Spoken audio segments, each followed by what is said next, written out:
Hello everyone, welcome to true IAS and PCS. इस lecture में हम लोग स्टार्ट करते हैं चैप्टर नंबर 9 जो कि है फंडामेंटल ड्यूटीज़। ठीक है।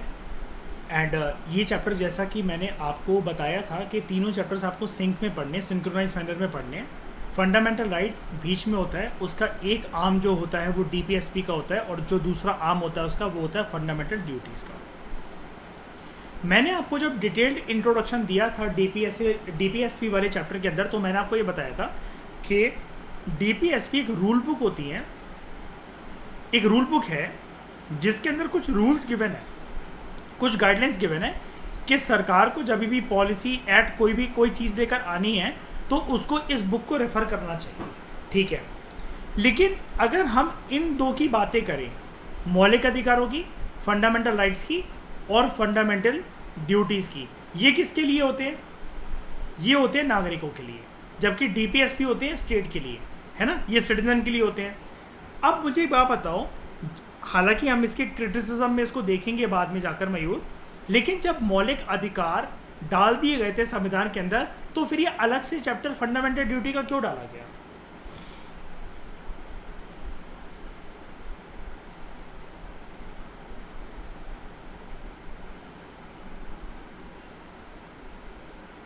Very good. राइट्स सिर्फ जो होते हैं ना, आपके पास अगर कोई चीज़ अधिकार है, आपके पास कुछ सर्टेन राइट्स हैं, आप ना अंधाधुंध एक जानवर भी बन सकते हो कि यार मैं तो अपने राइट्स को एंजॉय करूंगा ही करूंगा, करूंगी ही करूंगी, उसके चक्कर में हो सकता है आप दूसरे राइट्स को वॉयलेट कर दो। मैंने आपको बताया भी था 11th क्लास की जो पॉलिटिकल साइंस की एनसीईआरटी, उधर एक बहुत फनी एग्जांपल गिवन होता है, जो कि बाद में जाके फिर जब राइट टू प्राइवेसी बना तो अब उन्होंने अपग्रेड कर उसको राइट टू प्राइवेसी के कंटेक्स्ट में जोड़ दिया है। एग्जांपल वो कुछ इस प्रकार से है कि जस्ट कोई पर्सन अपने बाथरूम में नहा रहा है तो आप उसको नहाते हुए उसके बाथरूम में ये क्या कर नहीं घुस सकते और फोटो नहीं खींच सकते उसकी, और इंटरनेट पे अपलोड नहीं कर सकते कि कैमरा तो मेरा था, फ़ोन तो मेरा था, क्या हो गया अगर मैंने फ़ोटो खींच ली तुम्हारी। तो उधर दे रखा है वाला एग्जाम्पल पूरा का पूरा। तो बेसिकली जब आपके पास क्या नहीं करा, हाँ, हार्म नहीं करा किसी तरीके का, लेकिन यहाँ पर साइकोलॉजिकल हार्म या पर्सन की रेपुटेशन को तो हार्म करा ना हमने। अब ये आपके पास राइट है, मान लो कि आपके पास राइट है कि आपके पास फ़ोन खरीदने का राइट है, आपके पास पैसे खर्च करने का राइट है, आपके पास फोटो क्लिक करने का राइट है, लेकिन फोटो क्लिक करने का ये मतलब थोड़ी ना तो कि आप अंधाधुंध फोटो क्लिक करे जाओगे। आप श्रेया, आप इस खुशी में आईफोन लेके रोड पे थोड़ी ना घूम सकते हो कि निब्बा निब्बी जहाँ किस करने में लगे हुए हैं, घूमने में लगे हुए हैं, थोपड़े के पास जाकर आप उनका आईफोन लगा दो, यार बड़ी एचडी मोड में तुम्हारी फोटो आ रही है, वीडियो आ रही है, मैं इसको रिकॉर्ड करके डाल दूँ इंटरनेट पे या इंस्टाग्राम की रील्स बना लूँ मैं इससे। आपको आईफोन तो मेरा बुरा क्यों मान रहे हो? तो बात बेसिकली ये है कि राइट्स के साथ साथ नागरिकों को कुछ ड्यूटीज़ भी रियलाइज़ करवाना ज़रूरी है। अब हमारे देश में क्या होता है, हर रियलाइजमेंट बाद में ही होती है, चाहे वो सरकार को चाहे जनता को।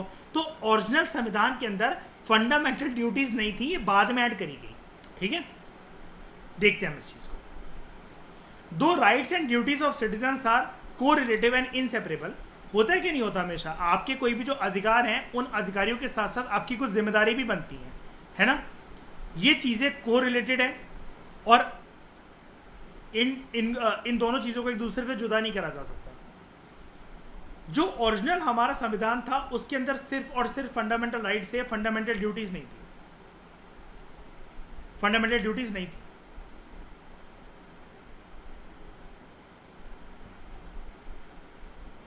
यहां पर क्या है, इन अदर वर्ड्स, जो फ्रेमर्स हैं हमारे कॉन्स्टिट्यूशन के, उनको ऐसा नहीं लगा उस टाइम पर, they did not feel it necessary कि वो फंडामेंटल ड्यूटीज़ को नागरिकों के लिए जो होती हैं उसको इनकॉर्पोरेट करें कॉन्स्टिट्यूशन के अंदर, तो उन्होंने नहीं डाला।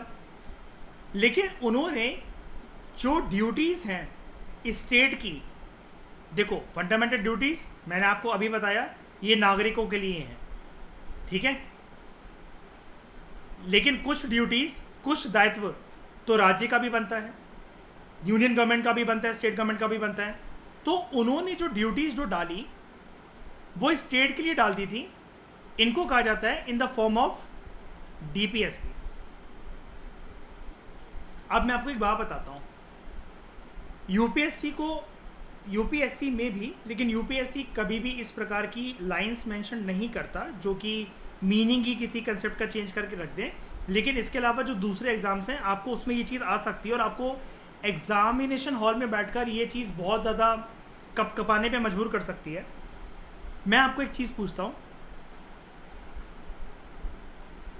फंडामेंटल ड्यूटीज ऑफ सिटीजन, इसको हम लोग क्या कहते हैं?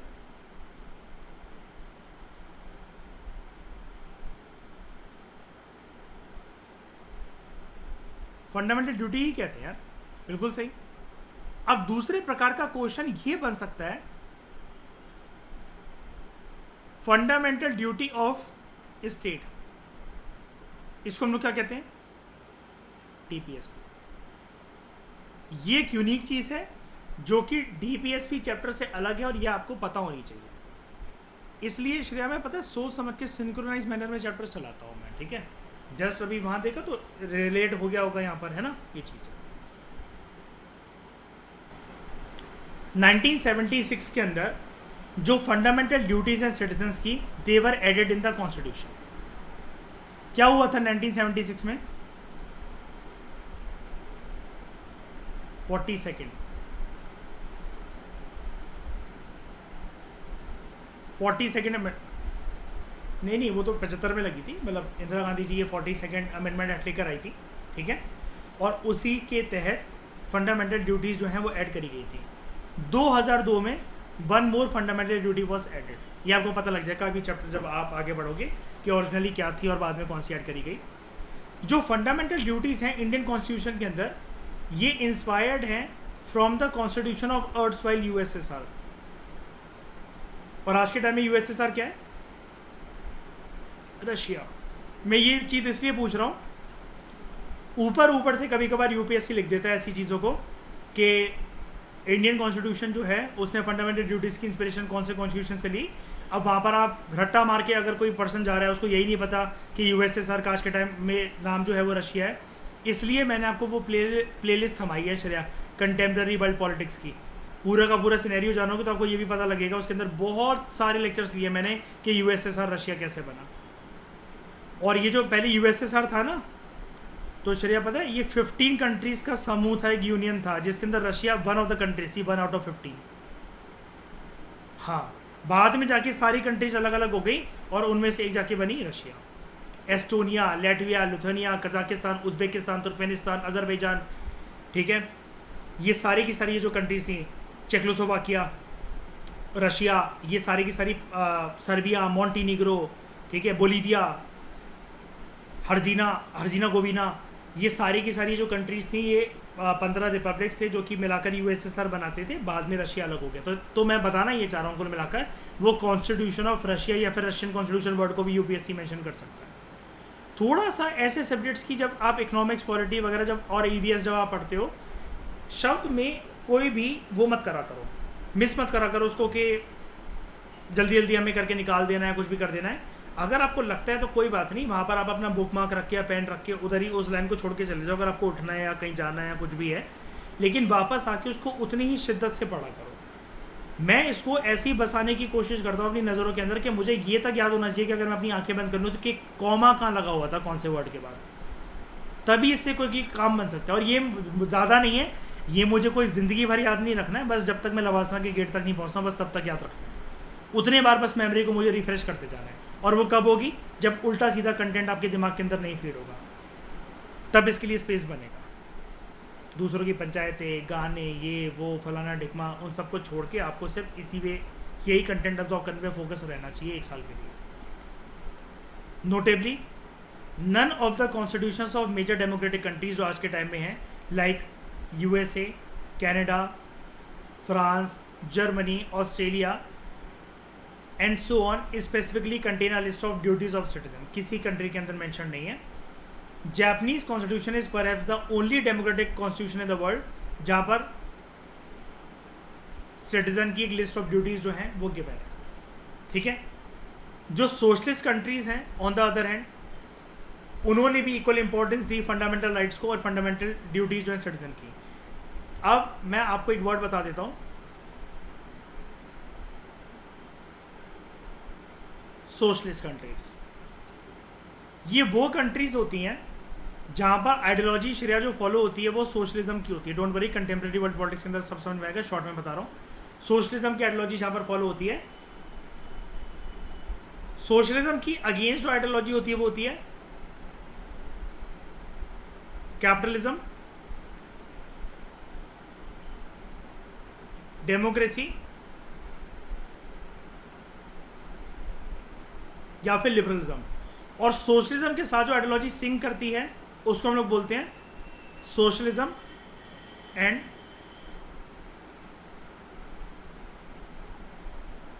कम्युनिज्म।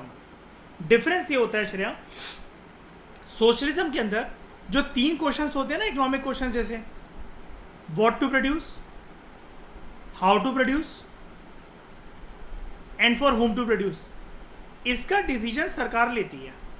सरकार के हाथ में देश जो होती है, देश चलाने की कमान होती है, ठीक है। प्राइवेट इंडिविजुअल्स को अलाउ नहीं करा जाता ऐसी सरकारों के अंदर। अब कम्युनिज्म क्या होता है? कम्युनिज्म होता है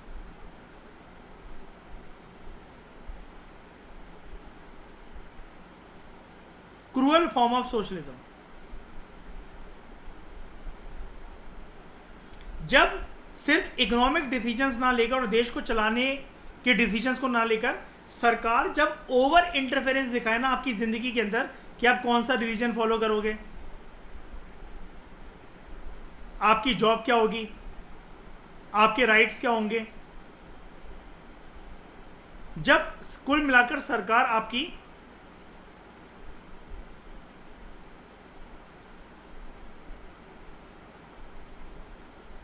प्राइवेट लाइफ के अंदर एंटर करने लग जाए, उसको बोलते हैं कम्युनिज्म।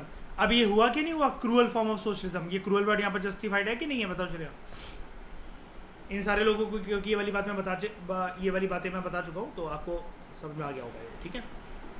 अब देखो, इसलिए लिखा हुआ है यहाँ पर क्योंकि आपको कन्फ्यूजन हो सकती थी कि सर ये क्या है, ऊपर वो डेमोक्रेटिक कंट्रीज बोलने तो ये सोशलिस्ट कंट्रीज कौन सी होती हैं, मैंने शॉर्ट में बता दिया कौन सी होती हैं। इन्होंने इक्वल इंपॉर्टेंस दी फंडामेंटल राइट्स और फंडामेंटल ड्यूटीज़ को सिटीजन के। तो जो कॉन्स्टिट्यूशन है अर्सवाइल यूएसएसआर का, उसने डिक्लेयर करा था दैट जब नागरिक जो होते हैं वो अपने राइट्स और फ्रीडम को एक्सरसाइज कर रहे होते हैं तो उनको अपने ड्यूटीज़ और ऑब्लिगेशंस की भी कदर होनी चाहिए, उसकी भी इज्जत होनी चाहिए, उनकी भी रियलाइजमेंट होनी चाहिए। अब यहाँ पर क्या है, इस पैराग्राफ से हम लोग क्या निचोड़ निकाल सकते हैं कि अभी तक कौन कौन से ऐसे कॉन्स्टिट्यूशन हैं ओवरऑल, सोशलिस्ट डेमोक्रेटिक की कैटेगराइजेशन हटा दो, जिन्होंने फंडामेंटल ड्यूटीज़ या फिर ड्यूटीज़ ऑफ द सिटीजन से रिलेटेड एक चैप्टर डाल रखा हो। एक इंडिया, दूसरा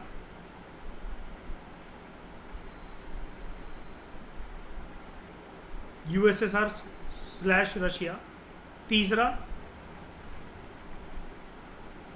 जापान, ठीक है। बाकी सारी कंट्रीज में कहीं दिख रहा है आपको USA, Canada, France, Germany, Australia वगैरह में? ये याद रखना एंड इसको स्टिकी नोट में लगा लेना चाहिए।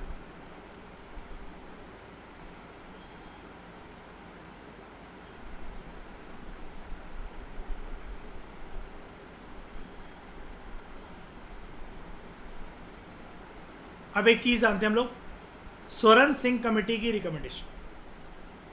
1976 में कौन थे प्रधानमंत्री?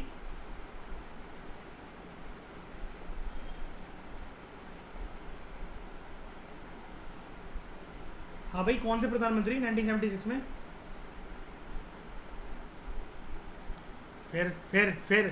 फिर हरकतें वही,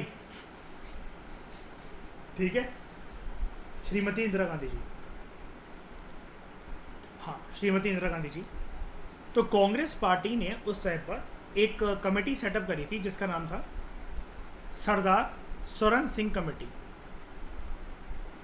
इस कमेटी ने कुछ रिकमेंडेशंस दी थी अबाउट फंडामेंटल ड्यूटीज़, उनकी नीड क्या है, उनकी नेसेसिटी क्या है, ठीक है, जब इंटरनल इमरजेंसी हमारे देश के अंदर चल रही थी उसके लिए, ठीक है, कि फंडामेंटल ड्यूटीज़ को आना भी चाहिए कि नहीं आना चाहिए, इज़ इट नेसेसरी, क्या उनकी कुछ नीड है, ठीक है।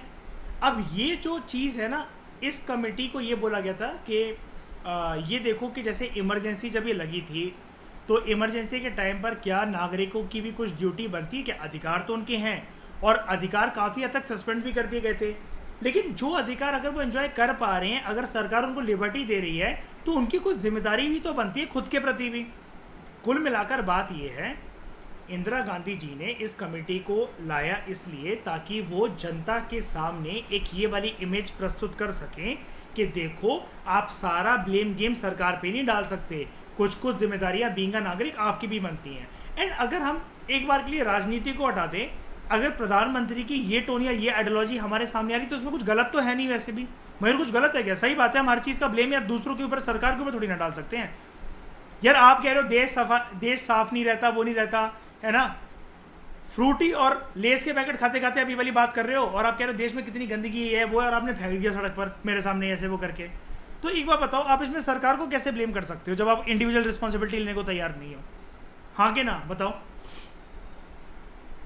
तो इस कमेटी ने बेसिकली ये रिकमेंड करा कि एक सेपरेट चैप्टर होना चाहिए ऑन फंडामेंटल ड्यूटीज हमारे संविधान के अंदर। कमेटी ने ये बोला, जो नागरिक हैं they should become conscious that in addition के जो वो राइट्स जो एंजॉय करते हैं उसके साथ साथ they have to perform certain duties as well. तो जो कांग्रेस की सरकार थी सेंटर में, उसने एक्सेप्ट करा इन रिकमेंडेशंस को, और उन्होंने फिर 42nd कॉन्स्टिट्यूशनल अमेंडमेंट एक्ट जो लेकर आए वो 1976 के अंदर, इसको क्या बोला जाता है? विच कॉन्स्टिट्यूशन? Mini constitution. कितनी प्रोविजंस थी इसके अंदर?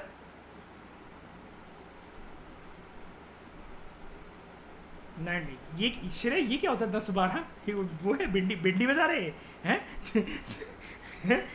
10-12 कुछ भी, एक दर्जन, सर एक दर्जन थी लगभग। ठीक है। This amendment added a new part 4 है। ये श्रेया मैं पता है एक एक चीज़ जहाँ पर मुझे प्रिसाइज होना होता है वो क्यों प्रिपेयर करवाता हूँ।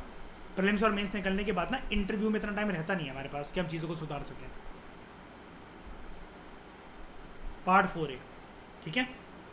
यहाँ यानी कि देख रहे हो फंडामेंटल राइट्स कौन सा पार्ट? डीपीएसपी। लेकिन फंडामेंटल ड्यूटीज 4 है, 5 नहीं है, 4 है। यही गलती हो जाती है, ठीक है। तो इनको ना एक्चुअली क्या है, आप ये कह सकते हो कि क्या डीपीएस, ऐसा बोल दूं मैं, डीपीएसपी का एक एडजॉइनिंग पार्ट बनाया गया है। पता है क्यों? अब काम आएगी आपको ये वाली डिस्कशन। देखो, फंडामेंटल ड्यूटी नागरिकों की क्या है? फंडामेंटल ड्यूटी स्टेट की क्या है? डीपीएसपी। दोनों के ही कुछ दायित्व बनते हैं कि नहीं बनते हैं? तो सबसे पहले संविधान के अंदर चैप्टर डाल दिया गया था संविधान निर्माताओं ने कि सबसे पहले तो देखो स्टेट की कुछ ड्यूटीज होती हैं और उसके बाद नागरिकों को भी लेनी चाहिए, इसलिए इसको एज अ एडजॉइनमेंट पार्ट डाल दिया गया, अलग नहीं बनाया, ठीक है। This new part consist of only one article, that is article 51A। अब आपको ये लग रहा होगा कि 51A से को सर याद कर लो, अभी वाइंड अप करवा दो चैप्टर को। 51A के अंदर कुछ ड्यूटीज हैं, ABCDEFG ऐसे करके, ठीक है, वो आपको जाननी पड़ेगी। Which for the first time specified a code of 10 fundamental duties of the citizen.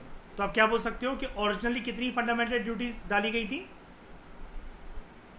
10। और अगर मैं क्वेश्चन पूछूं ओरिजिनली कॉन्स्टिट्यूशन में कितनी फंडामेंटल ड्यूटीज मेंशन थी? क्यों?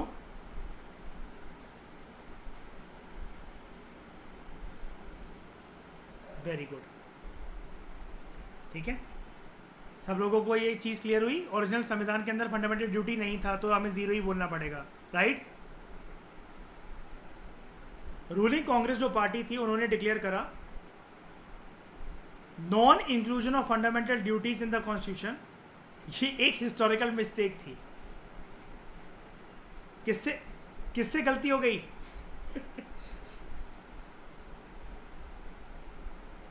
सच्चाई के रखवाले से, ठीक है। एंड ये क्लेम करा गया that what the framers of the constitution fail to do. अब वो चीज़ हो रही है, यानी कि प्राउड फीलिंग कि लेडी जब तक किसी चीज़ में प्राउड फील ना करे तब तक इनका खाना का पसता था, श्रीमती इंदिरा गांधी जी का, है ना। आगे देखते हैं। दो सोरेन सिंह कमेटी ने ये सजेस्ट करा था that incorporation of 8 fundamental duties in the constitution के 8 डालो, लेकिन अभी हमने क्या देखा कि ओरिजिनली कितनी डाली गई,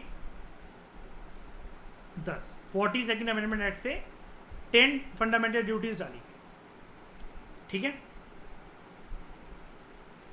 अब कांग्रेस पार्टी ने, यानी कि श्रीमती इंदिरा गांधी जी ने सरदार सोरेन सिंह की अध्यक्षता में इस कमेटी को बनाया था। कमेटी ने बड़ी सारी रिकमेंडेशंस दी थी, लेकिन कांग्रेस पार्टी ने सबको, कांग्रेस पार्टी बार बार यहाँ पर वर्ड आ रहा है, गलत है, इनको गवर्नमेंट बोलना चाहिए। वैसे कभी भी ये ना कांग्रेस बीजेपी वर्ड यूज ही मत करना पेपर के अंदर, कभी मत करना, गवर्नमेंट बोला करो, ठीक है।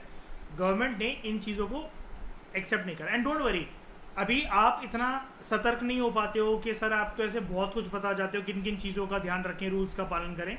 डोंट वरी, अभी तो आप लर्निंग फेज पर रहो ना। MCQ में तो आप धुरंधर बनी गए हो, आप सारे लोग वो आप कर लेते हो, और जो नहीं कर पाते हो उसका मतलब वो नॉलेज बेस की आपकी कमी होती है। एंड डोंट वरी, वो तो मेरी भी हो सकती है, किसी की भी हो सकती है। सॉल्यूशन क्या है? रिवीजन। जब मेंस की आंसर राइटिंग जो आपने जस्ट करना स्टार्ट करी है, जो टेस्ट देना स्टार्ट करें अभी, और कॉम्प्रिहेंसिव वे में हम लोग जैसे स्टार्ट करेंगे, उसमें मैं गलतियां बताते रहूंगा, तो बार बार आपको ये चीज़ पता लगती रहेगी। जैसे इंटरव्यू रूम के लिए मैं अभी से आपको क्या प्रिपेयर करके बताता हूँ श्रेया, कि जी लगाओ सबके आगे, श्रीमान लगाओ, श्रीमती लगाओ, कराता हूँ ना प्रिपेयर। ये चीज़ अगर एक बारी अगर आ गई ना, आपको पता भी नहीं लगेगा, 10-10, 15-15 नंबर आपको एक्स्ट्रा दिलवाती है। क्योंकि interview is not interview. UPSC के सिलेबस में इंटरव्यू वर्ड मेंशन है ही नहीं, it is a personality test. Knowledge ही अगर उनको चेक करनी होती तो प्रीलिम्स और मेंस काफ़ी था। वो जानते हैं कि भाई उस चीज़ में तो ये बाप है, तभी तो ये आकर यहाँ पर बैठा हुआ है, जिसमें सिर्फ 0.001% जनसंख्या भी नहीं बैठ पाती है हिंदुस्तान की इस कमरे के अंदर। तो उस चीज़ में तो आपको अपने ऊपर प्राउड फीलिंग होनी चाहिए। देखो एक बात बताता हूँ मैं, प्रीलिम्स और इंटरव्यू के रूम में ना मुझे एक बहुत ज्ञानी पर्सन ने एक बात कही थी कि प्रीलिम्स और इंटरव्यू के रूम में दीपांक सिर्फ इतना ही फासला होता है, prelims is a game of elimination, ठीक है, और interview is a room of acceptance. वो आप वहां तक आ गए, अब उनका मकसद आपको भगाना नहीं है, आप अपनी पर्सनैलिटी दिखाओ, वो आपको एक्सेप्ट करेंगे। और वो ज्ञानी और मान पर्सन पता है कौन था श्रेया? मी माई सेल्फ। ठीक है, नहीं सीरियसली, पर मैंने जोक्स अपार्ट, मैंने अपने जितने फ्रेंड्स जो हैं, सिलेक्टेड जो लोग हैं, एंड मेरे कॉलेज में, हिंदू कॉलेज के अंदर जो भी सीनियर प्रोफेसर थे जो कि यूपीएससी का पेपर पहले चेक करने जाते थे, सब ने आज तक मैं अपने लाइफ में जिन भी लोगों से मिला हूँ, सक्सेसफुल लोगों से, उन्होंने सब ने यही बताया मुझे, और ये चीज़ वर्क भी करती है। आप खुद सोच के देखो उसको। उनका मकसद प्रीलिम्स के अंदर तो एलिमिनेट करवा नहीं है, क्योंकि उनको 5 लाख लोगों में से 15,000 लोग भेजने हैं मेंस के लिए। लेकिन मेंस क्लियर करने के बाद जो इंटरव्यू रूम में आ रहा है, वही कह रहे हैं बस आप अपनी पर्सनैलिटी दिखा दो एडमिनिस्ट्रेटर वाली, और आप ले जाओ जो मर्जी रैंक आपको लेनी है। तो इस interestingly certain recommendation of the committee were not accepted by the Congress party, और इनको इनकॉर्पोरेट नहीं करा गया। अब वो किस किस को नहीं डाला गया, ये क्वेश्चन प्रीलिम्स के अंदर बन सकता है, ठीक है शैली, कि इनमें से मयूर कौन कौन सी जो रिकमेंडेशंस थी जो कि ओरिजिनली सोरेन सिंह कमेटी ने दी थी, लेकिन 42nd अमेंडमेंट एक्ट के अंदर जब 8 फंडामेंटल ड्यूटीज़ को डिफाइन करा गया तो वो इनमें से कुछ भी नहीं था। नंबर 1, सोरेन सिंह कमेटी ने अपनी रिकमेंडेशन में ये बोला था कि पार्लियामेंट चाहे तो it can provide for the imposition of such penalty और पनिशमेंट जो कि उसको ठीक लगे, कि अगर कोई भी इन ड्यूटीज़ को फुलफिल नहीं करता, कंप्लाई नहीं करता इनसे, तो नॉन कंप्लाइंस के मामले के अंदर या फिर इन ड्यूटीज़ को ऑब्जर्व करते वक्त रिफ्यूज़ करने से रिलेटेड कुछ पेनल्टीज़ वगैरह आ सकती हैं। अब देखो ये चीज़ ठीक नहीं थी, अच्छा करा कि सरकार ने इसको एक्सेप्ट नहीं करा, यह ड्यूटी ही तो है। अगर पनिशमेंट ही देनी हो तो फिर फंडामेंटल राइट्स ही काफ़ी हैं फिर तो, क्योंकि मौलिक अधिकार तो ये बोलते हैं कि अगर मैं अपने मौलिक अधिकारों को एंजॉय कर रहा हूँ तो मैं दूसरे के मौलिक अधिकारों को भंग नहीं कर सकता। कैमरा और वो बाथरूम वाली और फोटोग्राफ वाली बात याद करो, वो भी तो एक तरीके से मैं किसी का फंडामेंटल राइट टू प्राइवेसी को ब्रीच कर रहा हूँ कि नहीं कर रहा हूँ।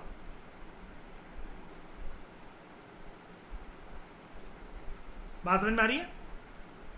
दूसरा, तो ये चीज सही करी सरकार ने, इसको एक्सेप्ट नहीं करा, बिल्कुल पागल हो गया था सोरेन सिंह। दूसरा, नो लॉ इम्पोजिंग सच पेनल्टी और punishment shall be called in question in any court of law, कि क्यों पनिश करा गया, मतलब पर्सन को उठाकर लेकर जा रहे हैं, वो बोल रहे मैंने करा क्या है, वो बोलते बेटा अभी बताते तेरे को, चला जाओ, ठीक है, on the ground of infringement of any fundamental rights, या फिर on the ground of repugnancy to any other provision of the constitution, यानी कि बदतमीजी दिखाना या फिर उसको मानना नहीं। बात तो वही है ना, ड्यूटीज के केस में भाई इतना ये थोड़ी ना होता था कि किसी ने ड्यूटी अगर ये परफॉर्म नहीं करी तो आप उसको इतना संगीन जुर्म मान दोगे कि उसके मान लोगे कि उस पर्सन के खिलाफ पेनल्टी और पनिशमेंट का प्रावधान लेकर आ जाओगे, और ऊपर से कितनी गंभीर बात कि किसी कोर्ट ऑफ लॉ के अंदर वो नहीं करा जा सकता इसको चैलेंज। अब ये पता है क्या है, ये थोड़ा सा पुचकारने में लगे हुए थे क्योंकि ये जमाना चल रहा था इंदिरा गांधी जी के टसल का जुडिशरी के साथ, ये इसलिए यहाँ पर लिखा हुआ है। इनको लगा मैं लिख दूंगा, वो मुझे गोदी में बैठा के किस्तियां देने लगेंगी, समझ रहे हो। लेकिन इंदिरा गांधी जी को समझ में आ गया था, याद है वो 6 हफ्ते वाली बात जेल वाली, उनको समझ में आ गया था नहीं भाई जुडिशरी से बैठना इतना ठीक नहीं है, तू चुप रह, ठीक है। उसके बाद मन तो बहुत था इंदिरा गांधी जी का ये वाला काम करते हैं, लेकिन उनको लगा नहीं भाई अब काफ़ी है, जुडिशरी का नल एंड वॉइड का जो गेम है ना, अभी पत्थर बन के बुलडोजर बनकर गिरेगा अभी मेरे ऊपर। तो ये थोड़ा सा पॉलिटिकल एंगल है, इसलिए मैं आपको पीछे की कहानी भी बता रहा हूँ ताकि आपको आइडियोलॉजी समझ में आए, ठीक है। उसके बाद ड्यूटी टू पे taxes should also be a fundamental duty of the citizen. अब इसको एक बार बताओ, ये तो अच्छी चीज है, फिर इसको क्यों नहीं डाला गया यार। सरकार को हमारे देश में पता होता है, हमारी सरकार एक्चुअली पता है क्या है, हमारी सरकार ना नॉर्थ कोरिया के किम जोंग उनकी तरह कोई क्रूअल सरकार नहीं है। ज़माना देखो, वक्त देखो, 1970 का दशक चल रहा है, कितने सारे लोग आज भी, और उस ज़माने में तो यू कैन नॉट इमेजिन कितने लोग गरीबी रेखा के नीचे थे। जो लोग टैक्स पे कर भी पाते हैं, एकदम से जीवन में क्या हो जाए क्या ना हो जाए, एकदम से वो खिसक जाते हैं पॉवर्टी लाइन के नीचे। याद है पूरा का पूरा वो चैप्टर जो हमने करा था, पॉवर्टी लाइन से रिलेटेड पॉवर्टी जो करा था इकोनॉमिक्स के अंदर, नितिन सिंघानिया बताया था ना मैंने उसके अंदर। May not God do so, लेकिन जीवन की परिस्थिति ऐसी हो सकती है ना कि एकदम से कोई पॉवर्टी लाइन के नीचे खिसक जाए, और छोड़ो भाड़ में जाए इकोनॉमिक्स, इसके लिए इकोनॉमिक्स जानने की क्या जरूरत है। May not God do so, जो ईस्ट इंडिया जो लोग रहते हैं वो बड़े परेशान रहते हैं, उड़ीसा वेस्ट बंगाल वगैरह जो इनसाइड रहते हैं, अच्छे वाली प्रॉपर्टी वगैरह बनाकर बिजनेस का सेटअप भी होता है, और एकदम से साइक्लोन या कुछ भी एक डिस्ट्रक्शन आती है एंड पूरा का पूरा धंधा चौपट। अच्छा खासा पर्सन जो कि अपर मिडिल इनकम क्लास की कैटेगरी का पर्सन था, वो बीपीएल में शिफ्ट हो जाता है एक ही रात के अंदर। तो इसको फंडामेंटल ड्यूटी नहीं बनाया जा सकता, और इसलिए भी नहीं बनाया जा सकता। देखो ड्यूटी बनाना कोई गलत बात नहीं है, सोरेन सिंह कमेटी जो है वो तो ये रिकमेंडेशन दे रहे हो ना आप, तो कि ड्यूटी तो बना दो, फिर उसके बाद पेनल्टी और वो लगा दो, फिर किसी कोर्ट ऑफ लॉ में वो भी नहीं करा जा सकता। ये चीज़ है, इतनी आय नहीं है उस जमाने में लोगों की, आय मतलब इनकम इतनी नहीं है। तो ये चीज़ सरकार ने सोचा कि अभी ये वक्त ज़माना नहीं है ये वाला काम करने का, एक्सेप्ट करने का इसको, इस रिकमेंडेशन को। इस डिस्कशन में दोस्तों फिलहाल इतना ही। Thank you very much for discussion.